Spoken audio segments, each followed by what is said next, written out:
My name's Russell Spatz. I'm an alcoholic. And I haven't found it necessary to have a drink since January 25th, 1981. And I'm old. I'm 75 years of age, if you consider that old, I don't know. So I've been around for a while, and there used to be this great Farmers commercial on TV from Farmers Insurance.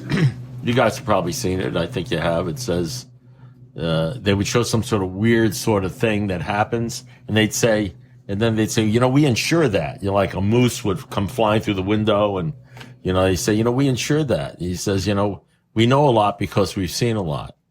And a lot of who I am and what I am and anything about my sobriety, I'm in my 44th, what am I in? My 44th year of sobriety. And so a lot of the stuff I know and I see and whatever it is I'm going to explain to you, and 90% of the stuff that I've learned in here I've probably forgotten, which is probably a good thing, because the more stuff I have packed in my brain, the more I think about it, and I don't want to really start thinking. I used to be a great thinker, but it always made me nervous. So it's sort of good to be blank most of the time now. But, what happens is I've learned a lot. I mean, we have people in here who I have. Mary, how much time do you have? 39. So Mary has 39 years. There are people here with 5 years, 1 month, 1 week, 10 years, 15, 20 years. But we all meet in sort of like a one-room schoolhouse, right? So I'm talking, and I don't know how to put myself in the position I've been doing step series for about 40 years now. And my opinions and my life and who I am is greatly informed by my experience, by the people that I've listened to, by the books that I've read, by the experiences I've had, good and bad, by the people I've sponsored, by the people who've sponsored me, by all the experience, all the bad stuff that has happened to me, all the trials and all the everything like that. And so everything has changed with me in the last 43 years. I think if we actually took a test, or I sat down with each one of you and I said, well, if you if I was going to talk to Mary, I'd say, Mary, let me ask something. You remember reading the big book when you were 1 year sober? And she might say, oh yeah, I know, I read it. I outlined it. I underlined it and everything like that. And I said, and did you like it? Yeah, I liked it. It helped me out a lot. I said, so did you read it when you were 5 years sober?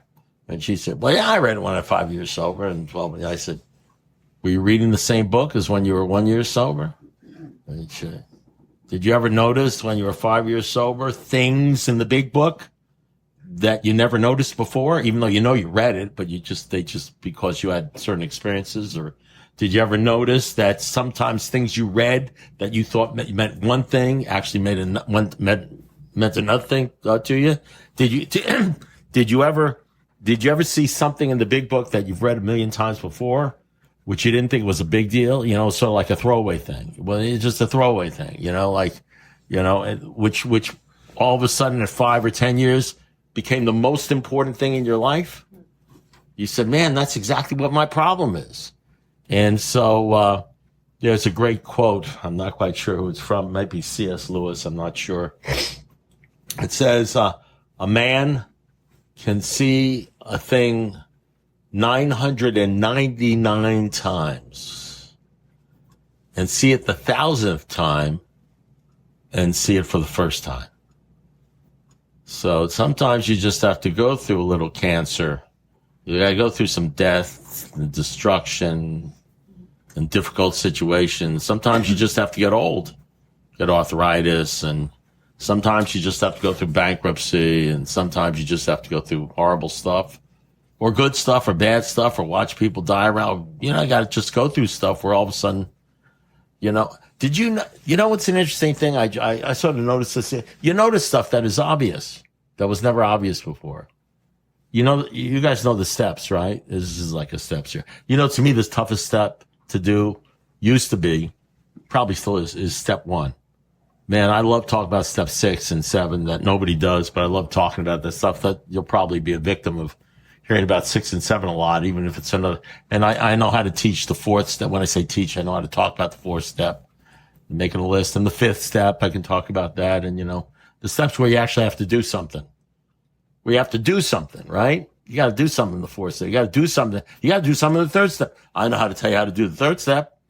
You don't even need me to tell you how to do the third step. Just open up the book. It says we get down on our knees, maybe with a close friend. We say the third step prayer. We're now done with the third step, right? Nah, you're not done with the third step. But that's what they said. I can tell you to do that. You don't even need me to tell you to do that. I just open up the book and it says we search for a quiet place. We get down on our knees. We say the prayer. We're now finished the third step. You're not even close to finish with the third step. You're not even close to finish with the sixth step and the seventh. I can tell you 12-step stories, how to do the 12-step and how I did 12 steps. I can tell you all the funny stories and the sad stories about sponsoring people, and you get an idea. And, you can talk about stuff like that, but there's some things that I certainly can't teach. They say faith is not taught, it's caught. I can't tell you how to do the second step. I don't know how to, I can't tell you how to do the first step. It's such a baffling thing, especially in the beginning. In the beginning, what I thought my job was? I honestly thought this. I misread the step. I didn't know. Who's to know? I thought my job, if I was in an A room and you had all these people, that when I left and I did the first step, everybody was supposed to have the first step down. And if anybody drank after one of my meetings, it's because I screwed up. You know what I mean? I got people that call me up, even back then when I was on Relay for 8 years, everything like that. And they'd say, a mother would call me up and say, this happens all the time. Maybe it happens to you. He says, I need you to talk to my son. My mom's calling right now. That's okay. Well, that's good. I need you to talk to my son. My son's got a problem. He's got a big problem. Would you talk to him? Would you heal him? You know what I mean? So the only thing I say now is things like, well, why don't you have him call me? And then they say that, what they say? They say, he won't call you. And I say, I can't help him. I can't help him. Right? And so I don't know how do you get some, if somebody knows the answers, could you tell me how you get somebody to do the first step? Because I'd like to be able, because I'm supposed to be on the first step now, right? So I want to make sure you guys have it down, have the first step down, so I can teach you how to do the first step, and then you'll never drink it, because that's the only step you got to do 100%. So I want to make sure you do that 100%, because what happens if I leave and Bruce says, man, that meeting you had three of the people that meeting went out and drank. I say, man, I really screwed up that meeting. I didn't do that. That was a bad first step. I'll tell you what, I didn't do that right. So, but of course, if I really am honest with people, I have to say something that sounds mean, but it's the truth. Sometimes the truth sounds mean. One of the reasons I've got the time I have and I'm here is because I had people that loved me that told me the hard truth that sounded mean and pissed me off.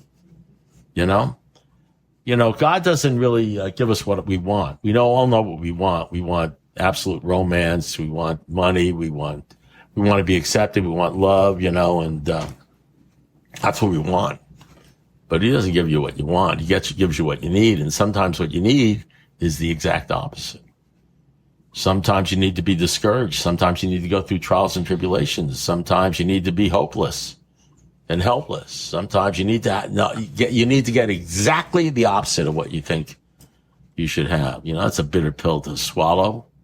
I didn't come here to get my feelings hurt. God forbid. And if you're an alcoholic, I used to tell my sponsor, I said, I'm sensitive. He says, no. He said, Russ, great artists are sensitive. You're just touchy. He was right, which is true.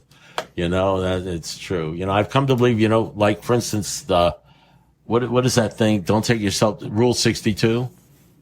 Anybody know what Rule 62 is? Don't take yourself too seriously. It's a kind of catchy thing, don't take it's Rule 62. Nobody talks about it.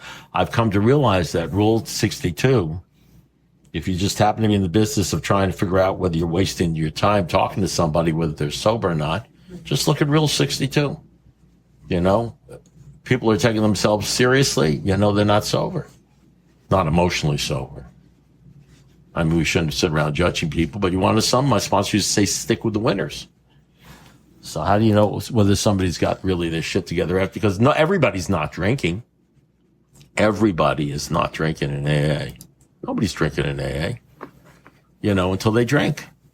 And one of the things I heard when I first came on, and I've heard them all along, by the way, I this is not something that's just something I made up. I read about this in an article. I should have kept the article, and somebody else was talking to me about it the other day, that approximately only 0.5% of the people that come in here stay sober for more than 20 years. That's 1 in 200. That means if I'm talking to a group that has 200 people in it, statistically, they're all going to drink before they get 20 years except one person. Now, I can almost hear the alcoholics in the audience saying, that's bullshit. Well, hang around for 44 years and see what you see. Another guy was in a room just the other day who was involved in treatment center. He says, we did a study where we had 350 people come in like during the first year, whatever it is, and we kept track of 350 people. And after 5 years, 35 of them were sober. And after 14 years, only one of them was sober. And after 15 years, none of them were sober.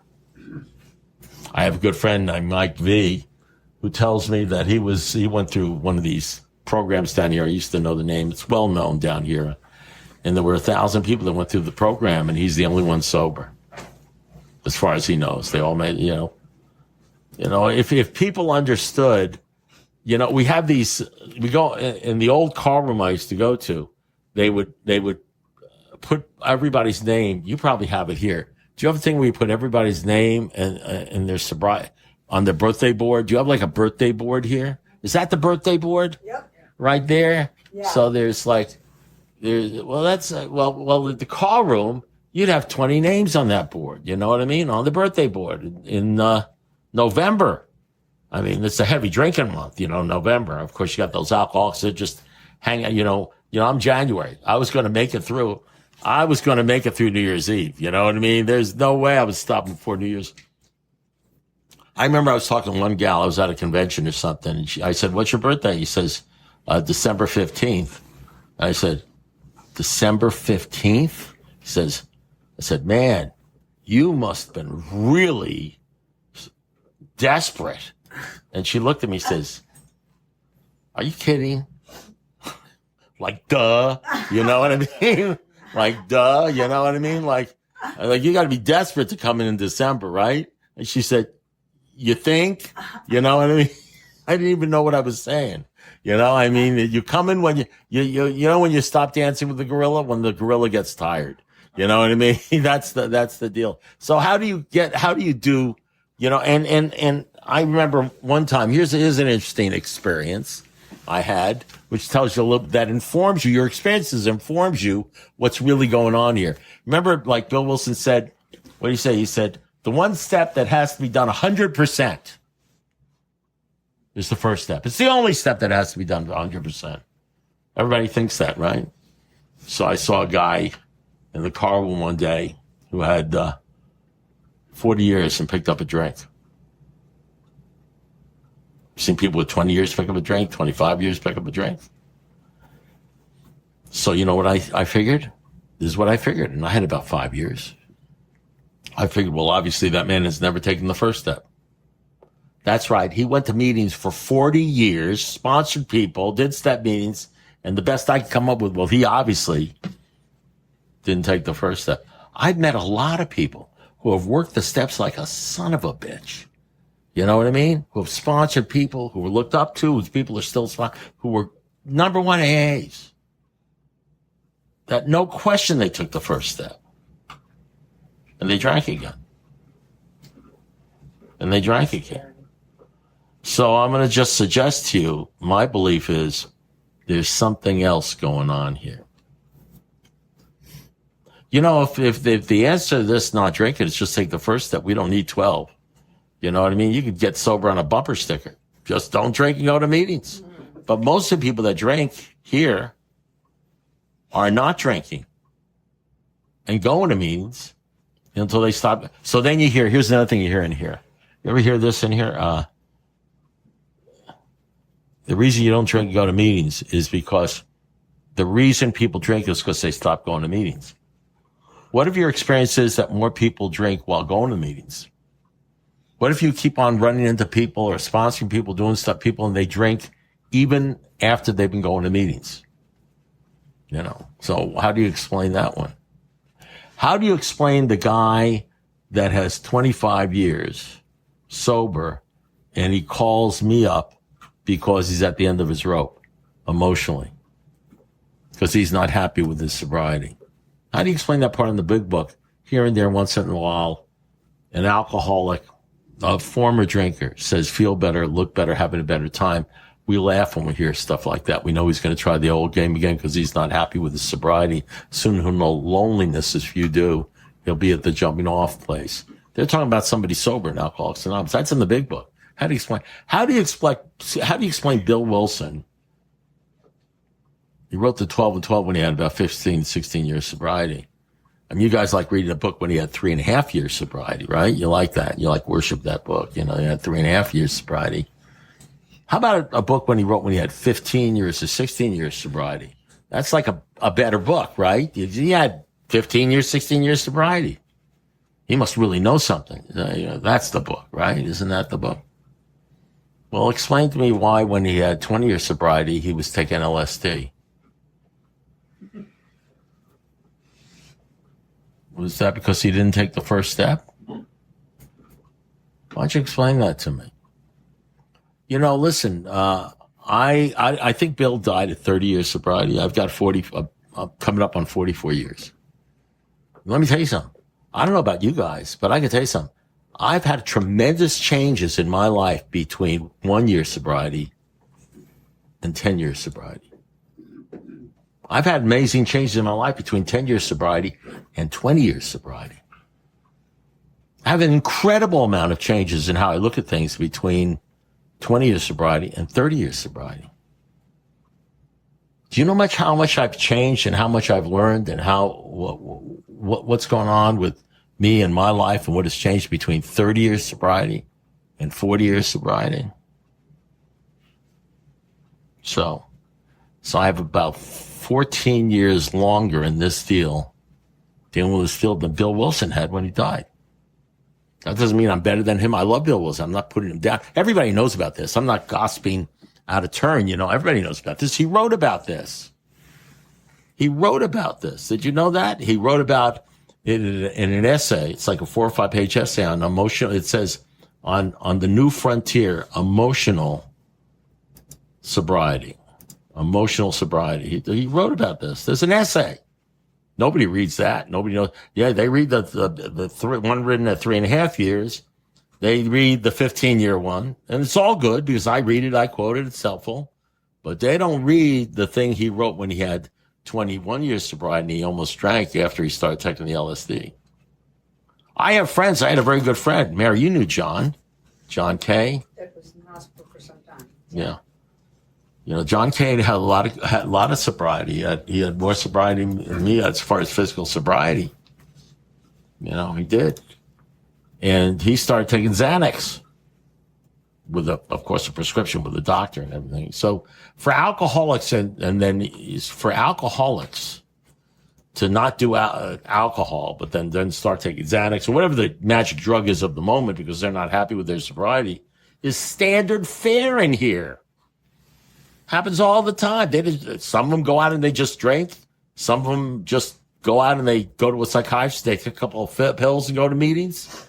They do. Some people sometimes they just latch on to sex or gambling or something else. And they go out to drink. They're drinking all over the place.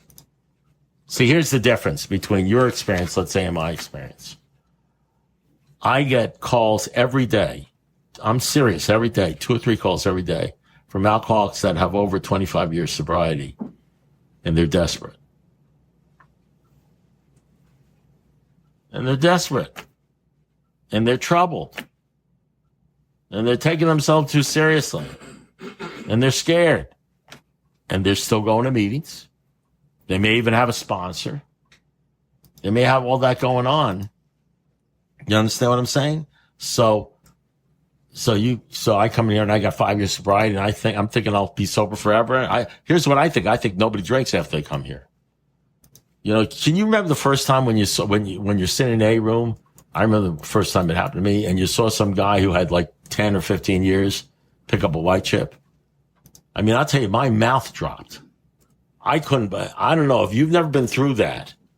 Well, I have to think everybody's gone through that, where they're sitting there and they're feeling safe and secure. I finally found something. I'm okay. And they see a guy say, I have 15 years and then I drank. That sort of like gets you a little straightened up real fast, you know? You know, there may be something going on here more than that old line. Maybe that thing about unless you do the first step 100%, you know, maybe there's something more to it than that. You know what I just realized the other day? That in how it works that we read, do you know what they say in how it works? It says there is one who has all power. You ever read, did we read that here? It says there is one who has all power. That one is God. May you find him eventually. Oh no, it doesn't say that. It says there is one who has all power. That one is God. May you find him, you know, in the next year or 2 or 6 years. Yeah. Oh no, it says there is one who has all power. May you find him now. Well, anybody know the definition of now? It means now, right? Right now. Do you know when they talk about the steps? After the now. After the now.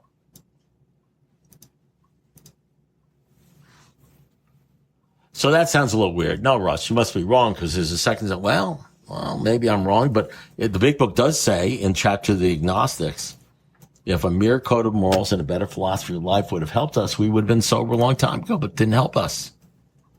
You know, so codes didn't help us. We had to find a power by which we could live, not a power by which we could stop drinking, a power by which we could actually live and survive.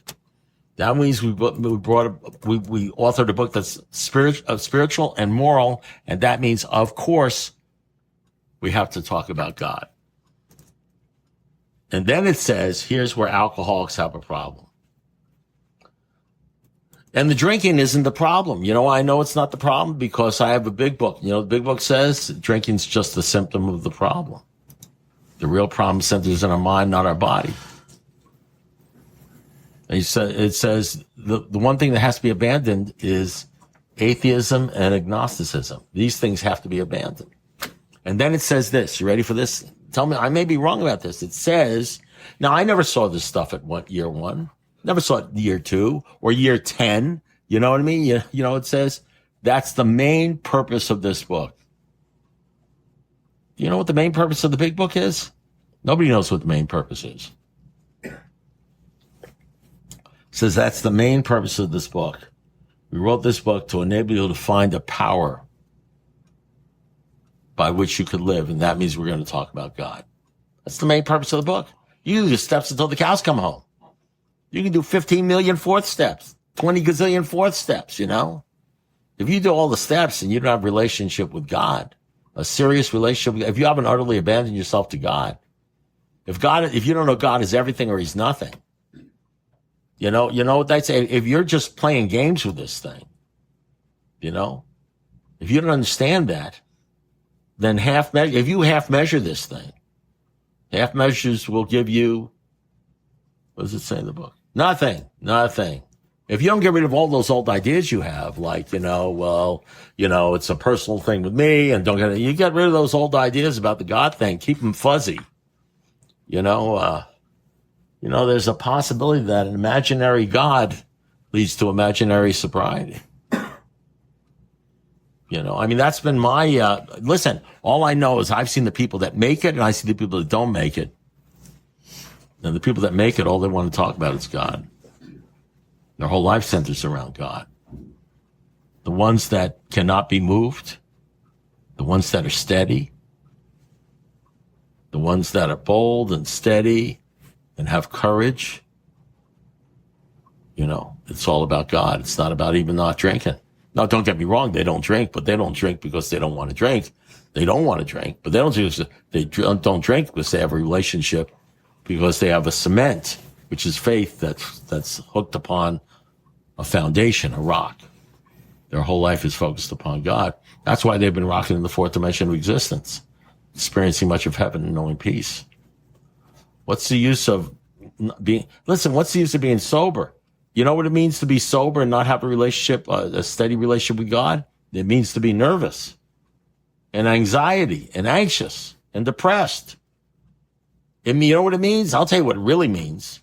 The one thing about drinking, I'll tell you one thing about drinking, it'll get you there real fast, where you don't give a shit about anybody or anything that's going on around you. The one thing about being sober, the worst kind of fear is sober fear. One thing about being sober, if you're sober, you notice everything that's going on around you.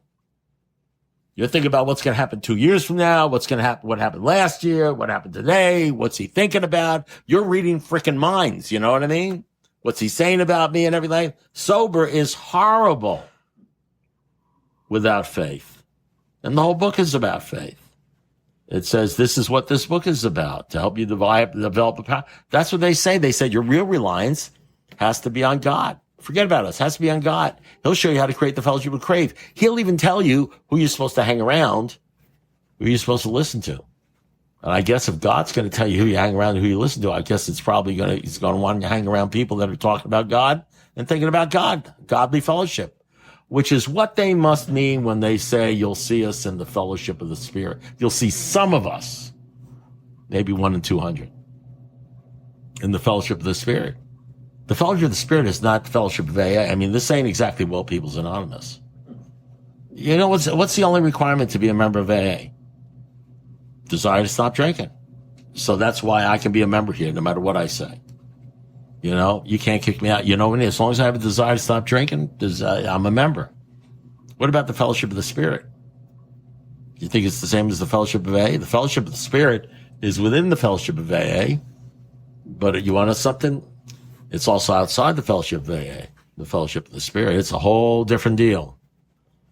It has to do with making God the number one central fact of your life, because that's the great fact.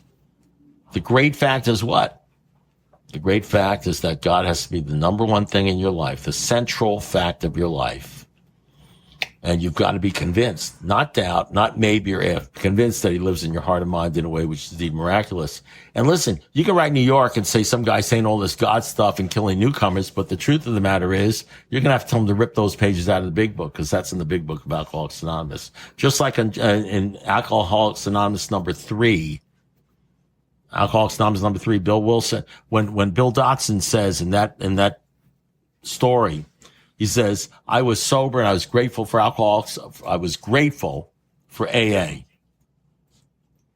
He said, oh, thank you. I'm okay. I'm fine. I was grateful for AA. This is what Bill Dotson said, the man on the bed. He says, I was grateful for AA. He says, but I knew there was something more. I knew there was something I didn't have. Something a person ought to have. I knew there was more. You ever hang around here and think, maybe there's something more than this? Is this all there is?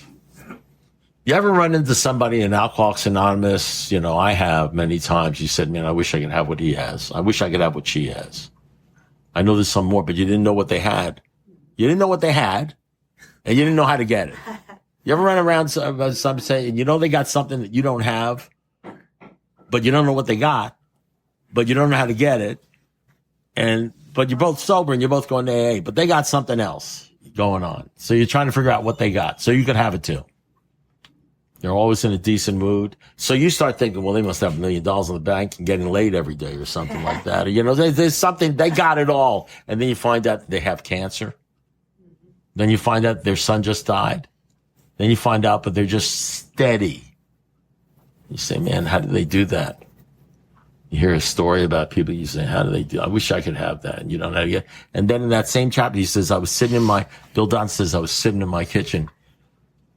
And Bill Wilson said, the Lord has been so wonderful to me, curing me of this terrible disease. I got to keep talking about him and telling other people. And he says, I was amazed. I knew I had the answer, because Bill Wilson gave all credit to God, because he had found that thing. He had found the thing. He had found the secret ingredient. It was God. But you know what happened to Bill Wilson? I mean, I'm sure he took the first step or whatever it is. I don't know what he took. But you know what happened to Bill Wilson? A few months after he was telling everybody about God thing, worldly clamors blocked out the sunshine of the Spirit. And all of a sudden, God was gone. I'm just read his story.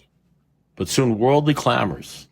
I wanted him. I'm convinced that God will come if you want him enough.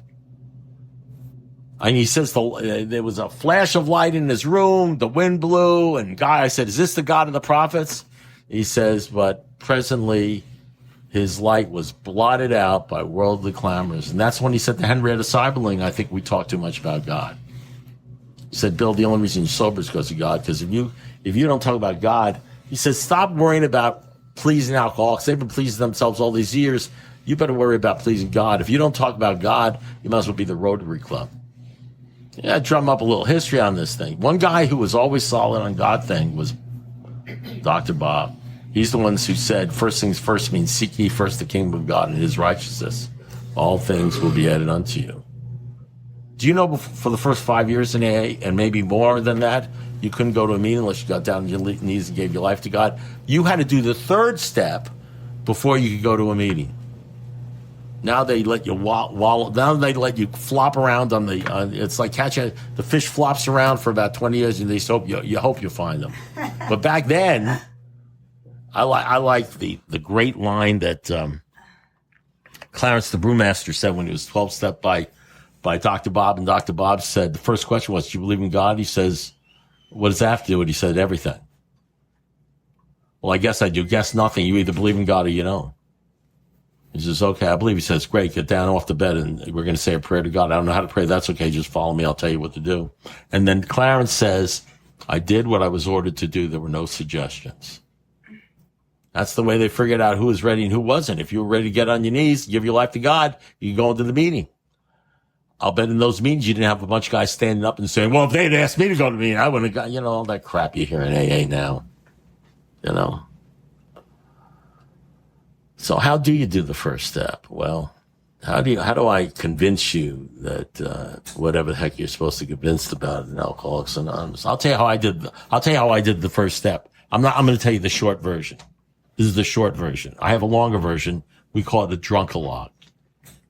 To be honest with you, I don't do. I could do a drunk-a-log. Put a gun to my head, I could do a drunk-a-log. Believe me, you'll be a believer. I'll tell you some of the things I did and what I didn't do and everything like that. But what I prefer to do is something called a faith-a-log.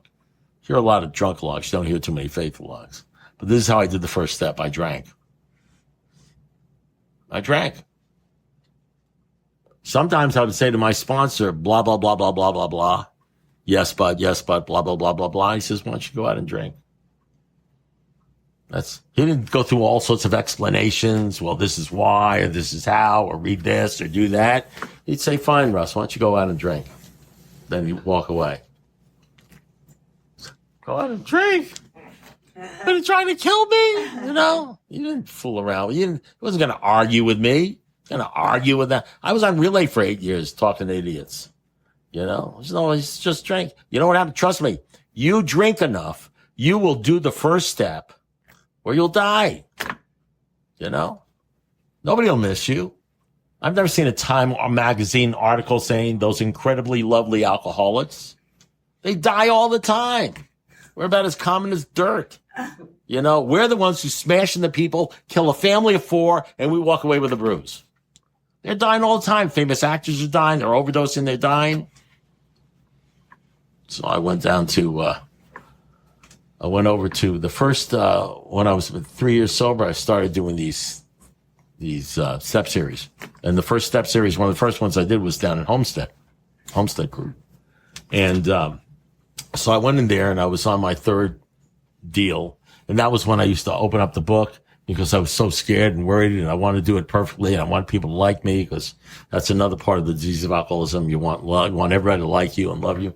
And so I was underlining everything. I mean, I was like, I was telling everybody how they should do things and everything. So I was on the first step or something. I was on some sort of step, whatever it is I was on was first or second or something. And it was the worst meeting. Not many people know about this, but it's in the Guinness Book of World Records. It's the worst AA meeting ever done in Alcoholics Anonymous, the meeting I did that night at the Homestead Group. You look it up. It says, worst meeting ever done. Russell Spatz, in the Homestead group 40 years ago, okay? Nobody was laughing at my jokes. Nobody thought I was funny. Nobody appreciated me. You know how you can tell when people are looking at you what they're thinking? Can you do that? If you're an alcoholic, you have that gift. You can tell what people are thinking just by looking. And I could tell they didn't like me at all. It was the worst meeting. So I left and I said to myself, I ain't coming back here. I'll make an excuse. Because if you're an alcoholic, you're an excuseaholic. So I said, I'll tell them my mother's dying or something. You know, you can make up stuff. But the truth is, I knew I said it. I was thinking about it, but I knew I had to come back because I had this crazy sponsor who had drummed into me. And whenever anybody asks you to do something, you always say yes. You know what I mean? You never say no. And somehow, I don't know how he did this. He imbued in me the idea that if I didn't finish what I told him I would start, if I didn't have integrity, I would end up drinking again.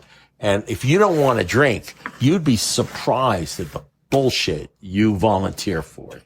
I mean, I can't even tell you the stuff I've done in AA because I was scared I would drink if I didn't do it. I mean, and so of course I went back the next week to Homestead. And before the meeting started, I went back to that group that I had just done the worst AA. I knew they had told everybody. I knew by that time everybody in the country was saying, don't invite this son of a bitch back. He's totally full of shit, you know, but you see, you know what they say? You know what they say? We never apologize for God. What do they say? All men of faith have courage.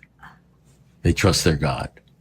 We never apologize for God. Instead, we let him demonstrate in our stories, in our testimony, what he's done for us. You know, he says that once we begin to outgrow fear. So apparently, even back then, I was outgrowing the fear. You know what I mean? Because I was getting some little faith. So I went back up there, and they had a podium like this, and some guy comes from the back of the room, and he says, can I talk to you for a second? We're like about 5 or 10 minutes before the meeting. He says, can I talk to you? I said, sure. He says, you don't know me. My name is Joe, and I was here last week when you were doing that meeting. I was all the way in the back of the room, and I was going to drink. My wife has left me. I've lost my job. She took our kid, our baby. I had no money. And I was going to drink, but I happened to just go to the room, and I was in the back of the room. This is a true story. You can't make this stuff. And he says, when you said the chicken was on the roof, the entire program of Alcoholics Anonymous came together for me. It's like the most amazing thing I've ever heard. So I'm listening to him, and I'm thinking, I said, I never said the chicken was on the roof. I mean, I knew... No, listen, don't get me wrong. I knew what he was talking about because I was talking some poultry there for a second or two. You know, I knew the deal, but I didn't say the chicken was on the roof. I said the turkey was in the basement. He got the whole thing wrong. You understand what I'm saying? And I said, I took credit for it. I said, oh yeah, chicken on the roof. I say that stuff all the time. You know, I'm famous for it. You know what I mean? Chicken on the roof. And he said, and then I realized something. I realized that, this guy came there looking for some sort of help, and he wanted some sort of help and he was desperate. And I said, turkey in the basement. I was just saying stuff, turkey in the basement. And it floated across the room and went into his ear, and God knew what he needed to hear, and he heard chicken on the roof. And I got credit for it, you know?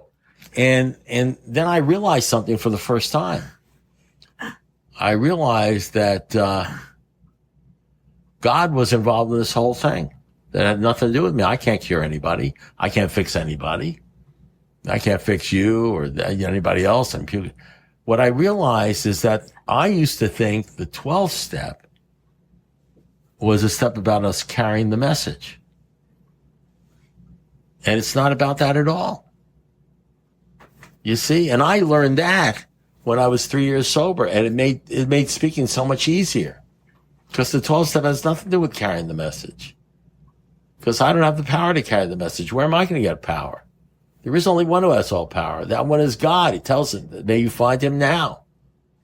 There's only one who has all power. I don't have any power to fix anybody or fix you, or I don't have any power to make you see what I see or know what I know. The 12 step doesn't say we carry the message. Is there the steps somewhere around here? Where's is this the steps? Where's the 12? Right there. Spiritual strength. Is all these steps? It says, what does it say here? Tried. We tried to carry the message. There's a big difference between carrying the message, which is not my job, and trying to carry the message. Trying to carry the message said, I get up here and I perhaps do the worst meeting in the history of Alcoholics Anonymous, but at least I'm trying. I'm giving you the worst. This is the worst first step I've ever done in Alcoholics Anonymous. And I just try to carry the message, and God says, thanks a lot, I'll take over from here. I'll take over from here. He's saying, if you just do what I tell you to do and try to carry a message, you know, because you're in a room with 100 people, let's say, there's 100 different messages. You think these people are listening to what you say? They have no clue as to what you say. You know what you're saying, and even you don't know what you're saying.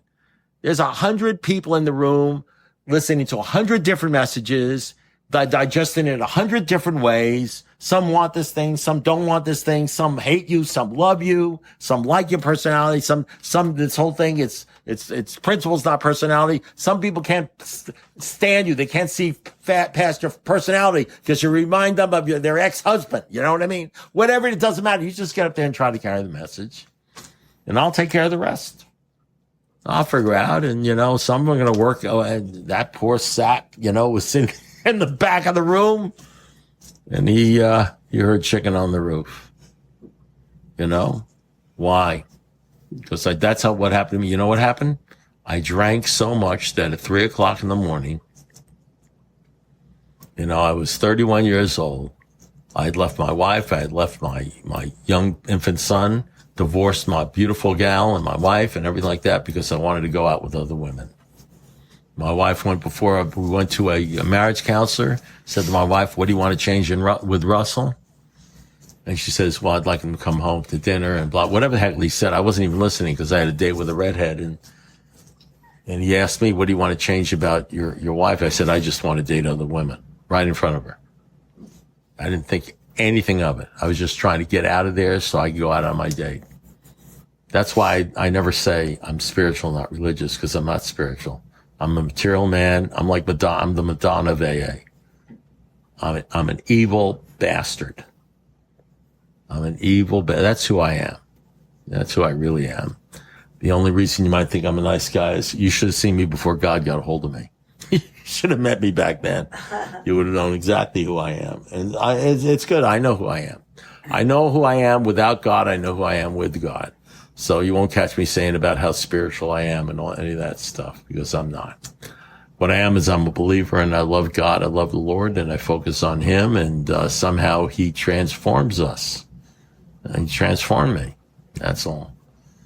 And so that's why at 3 o'clock in the morning on December 25th, Christmas morning at 3 o'clock in the morning, I got down on my knees and gave my life to the Lord because I was desperate, and I had what's called godly sorrow. I was not feeling sorry for myself, because I am a self-pity-aholic.